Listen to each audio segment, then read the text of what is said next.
Bugasan. Kompleto na yan. Meron pusit-pusit.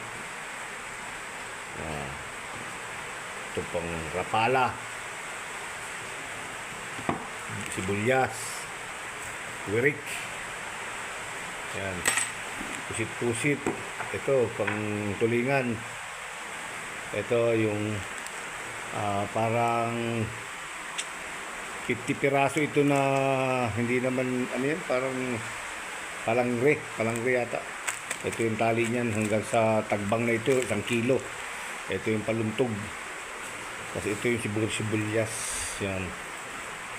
Ready na tayo sa tagbang. Extreme fishing lang gagawin natin. Bahala na kung gaano mahuli. Yan.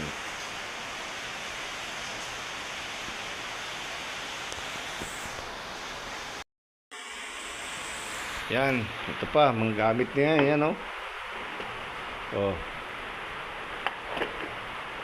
Yan. Ito pa. Battery. Ito naman yung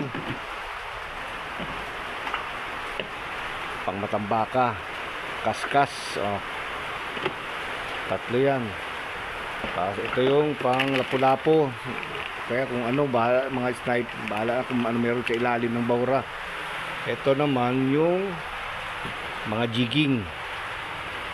Dami yan, oh. Puno yan ng jigging. 250 grams yan lahat. Laban na kami sa bahura, sa tagbang. Yung battery, ready na. Ito yung mga reels. Yan, dadalhin ko yung lahat. Mga stay in.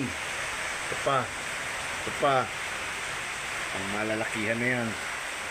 Tapos ready na ako ng tatlong extra nito. Yan, laban na yan. Ito. Yung mga yan.